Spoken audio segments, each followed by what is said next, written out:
నమస్తే, నేను మీ Yamuna. Welcome to our channel. ఈరోజు మనతో పాటు ఉన్నారు పొలిటికల్ అనలిస్ట్ షణ్ముఖ్ గారు. నమస్తే సార్. నమస్కారం అండి. ఇప్పుడు ప్రొఫెసర్ నాగేశ్వర్ గారి మొత్తం అధ్యాయం చూసుకుంటే తెలంగాణ వాదానికి తెరదీసే పరిస్థితులు కనబడుతున్నాయి. మరి దీనిపై మీ అభిప్రాయం ఏంటి? మంచి ప్రశ్న వేశారండి. చాలా కాలం తర్వాత తెలంగాణ వాదానికి తెరదీసేకి పరిస్థితులు తెలంగాణ రాష్ట్రంలోకి ఉన్నటువంటి రాజకీయ నాయకులకు కనపడలేదు. సందు దొరికితే చాలు ఆంధ్ర తెలంగాణ అంటూ తెలంగాణ వాదమును ఆ మంటల్లో చలి కాసుకోవడం కోసం కొంతమంది కుహనా మేధావులు మరలా తయారైపోయారు తెలంగాణ రాష్ట్రంలో. ఇకపోతే ప్రొఫెసర్ కె నాగేశ్వర్ గారి యొక్క తెలంగాణ అధ్యాయం అంటున్నారు. సమస్యను పుట్టించిండేది నాగేశ్వర్ గారే. ఆ సమస్యను సారీ చెప్పి ముగించేసిండేది నాగేశ్వర్ గారే. ఈ మధ్యలో నాగేశ్వర్ గారు నన్ను రెచ్చగొడితే సినిమా చూపిస్తామన్నది నాగేశ్వర్ గారే. సో ఈ మొత్తం ఎపిసోడ్లో ఎక్కడ ఆంధ్ర వాళ్ళు లేరు. ఇది పాయింట్ నెంబర్ 1. ఇకపోతే చాలామంది నాగేశ్వర్ గారి మద్దతుగా నిలబడి ఏదేదో మాట్లాడేస్తున్నారు తెలంగాణ వాదం గురించి, తెలంగాణ గురించి. తెలంగాణను ఎప్పుడు ఆంధ్రప్రదేశ్ ప్రజలు తక్కువగా చూడట్లేదు. పాయింట్ నెంబర్ 1, తెలంగాణ ప్రజలు రాజకీయంగా చైతన్యవంతులు అనేది మేము గత కొంతకాలం నుంచి మొత్తుకుంటూ ఉన్నాము మీడియాల్లో. సో ఇకపోతే నాగేశ్వర్ గారు తెలంగాణ వాదం నిజంగా ఉందా, లేకపోతే ఆంధ్ర రాజకీయాలపైన ఆయన సర్వైవ్ అవుతున్నారనేది ఉదాహరణగా రియల్ టైంలో ఆయన చేసినటువంటి వీడియోల సాక్షిగా నేను చెప్తానండి. నాగేశ్వర్ గారు ఆయన ఛానల్లోకి వెళ్ళి లాస్ట్ 100 వీడియోలు, నిన్నటి రోజు కాకుండా లాస్ట్ 100 వీడియోలు చూసుకుంటే 52 వీడియోలు తెలుగుదేశం పార్టీ పైన, నారా చంద్రబాబు నాయుడు గారి పైన చేయడం జరిగింది. 38 వీడియోలు ఇరాన్ యుద్ధం గురించి చేయడం జరిగింది. 3 వీడియోలు జగన్మోహన్ రెడ్డి గారి గురించి చేయడం జరిగింది. 7 వీడియోలు తెలంగాణ అంశాలపైన చేయడం జరిగింది. ఇప్పుడు మీరు చెప్పండి, 100 వీడియోల్లో 52 వీడియోలు అంటే సగానికి పైగా ఆంధ్ర రాజకీయాలపైన ఆయన విశ్లేషణలు చేయడం జరిగింది. ఇప్పుడు చేసినటువంటి ప్రతి వీడియోను సుమారుగా దాదాపుగా 30,000 వ్యూస్ దాటాయి.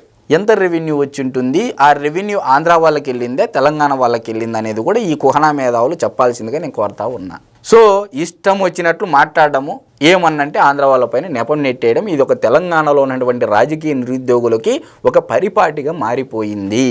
ఇకపోతే రెండో అంశం, తెలంగాణ వాదం కేవలం ప్రొఫెసర్ నాగేశ్వర్ గారి విషయంలోనే ఉందా అంటే దానికి కూడా చెప్తానండి ఈ కుహనా మేధావులకి. అయ్యా, జగన్మోహన్ రెడ్డి గారు ముఖ్యమంత్రిగా ఉన్నప్పుడు, మా రాష్ట్ర మాజీ ముఖ్యమంత్రి జగన్మోహన్ రెడ్డి గారు ఆయన ముఖ్యమంత్రిగా ఉన్నప్పుడు ఇదే తెలంగాణ రాష్ట్రానికి సంబంధించినటువంటి ఒక జర్నలిస్ట్ ఇంటికి ఏపీ పోలీసులు వచ్చి వారి ఇంట్లో నానా హంగామా చేసినటువంటి ఘటన మర్చిపోయారా? మరి ఆనాడు ఈ తెలంగాణ వాదం ఎక్కడికి పోయింది అని చెప్పేసి కుహనా మేధావులు నేను అడుగుతా ఉన్నా. సరే, అది కూడా వద్దు. ప్రొఫెసర్ కె నాగేశ్వర గారి మీద నాగేశ్వర గారి మాదిరిగానే కులం లేదనా అప్పుడు తెలంగాణ వాదం లేదు. నాగేశ్వర గారికి ఉన్నటువంటి హోదా లేదనా అప్పుడు తెలంగాణ వాదం లేదు. నాగేశ్వర మాదిరిగా లేకపోతే పరపతి లేదనా ఆనాడు తెలంగాణ వాదం లేదు. ఆ జర్నలిస్టు విషయంలో ఇప్పుడు నాగేశ్వర గారికి కులం ఉంది, ఆర్యవైశ్య కులం, డబ్బు ఉంది, విపరీతమైనటువంటి డబ్బులు ఆంధ్ర వీడియోల పైన, హోదా ఉంది, పరపతి ఉంది. నాగేశ్వర గారికి ఒక రకము తెలంగాణ వాదము, తెలంగాణ జర్నలిస్టు విషయంలో మరొక తెలంగాణ వాదం. ఇప్పుడు తెలంగాణ ప్రజల ముందే నిజం ఉంచా. ఇప్పుడు ఈ తెలంగాణ వాదం గురించి మాట్లాడేటువంటి కుహనా మేధావులకి ఎవరైతే ఉన్నారో, ఇప్పుడు మాట్లాడుతున్నారో తెలంగాణ తెలంగాణ తెలంగాణ అని చెప్పేసి, వారిని ఇంటికి వెళ్ళి ఈ ప్రశ్నలు అడగవలసిందిగా నేను అడుగుతా ఉన్నా. మా ఆంధ్రప్రదేశ్ ప్రజలు తెలంగాణ రాష్ట్రంలో ఉన్నప్పటికీ ట్యాక్సులు తెలంగాణ రాష్ట్రానికే వస్తాయి తప్ప ఆంధ్ర రాష్ట్రానికి రావు అని చెప్పేసి సవినయంగా నేను తెలియజేసుకుంటా ఉన్నా. ఒకవేళ మీరు తెలంగాణ వాదం బలపడాలి, తెలంగాణ వాళ్ళు ఇక్కడ ఉండాలి అనుకుంటే హైదరాబాద్ మహానగరంలో ఐటీ కంపెనీల్లో కానీ వృత్తి రీత్యా, వ్యాపార రీత్యా, చిరుతిళ్ళు, రోడ్ సైడు మొత్తం అందరినీ పక్క రాష్ట్రాలకి, ఏ రాష్ట్రాల వాళ్ళు వెళ్ళగొట్టేసేయండి. కేవలం మీరు మాత్రమే ఉండండి. సవినయంగా తెలియజేసుకుంటా ఉన్నా. ఏదో ఈ రాజకీయ నిరుద్యోగులు ఈ మధ్య ఎలా తయారయ్యారంటే ఏదో ఒక రకంగా నాగేశ్వర్ గారి యొక్క ఇష్యూని, ఎందుకంటే ఆయన అందరికీ సుపరిచితుడు, ప్రజలకి సుపరిచితుడు, ఇంటలెక్చువల్కి సుపరిచితుడు కాబట్టి ఆయన ఇష్యూని మనం పక్కన పెట్టుకుంటే తెలంగాణ వాదానికి తెరదీయడానికి ఈజీగా ఉంటుంది.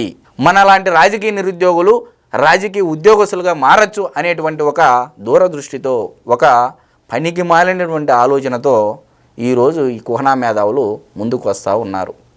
పవన్ కళ్యాణ్ గారిని అడుగు పెట్టనివ్వరంటారు, పవన్ కళ్యాణ్ గారిని అద్దంటారు, ఇద్దంటారు.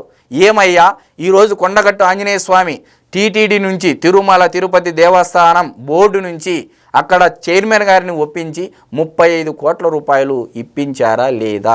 ఇదే తెలంగాణలో ఉన్నటువంటి కౌలు రైతులకి తన సొంత డబ్బు స్వార్జితమైనటువంటి డబ్బును చెక్కుల రూపంలో అందించినప్పుడు తెలంగాణ వాదం ఎక్కడికి పోయింది? కొండగట్టు ఆంజనేయ స్వామికి డబ్బులు ఇప్పించినప్పుడు తెలంగాణ వాదం ఎక్కడికి పోయింది? ఇదే సినిమా పరిశ్రమలో పవన్ కళ్యాణ్ గారి ద్వారా ఇదే తెలంగాణ వాసులు ఎంతమంది లాభపడ్డారు? ఒక సినిమా తీస్తే ప్రత్యక్షంగా పరోక్షంగా దాదాపు 2000 నుంచి 3000 మందికి ఉపాధి కల్పన జరుగుతుంది.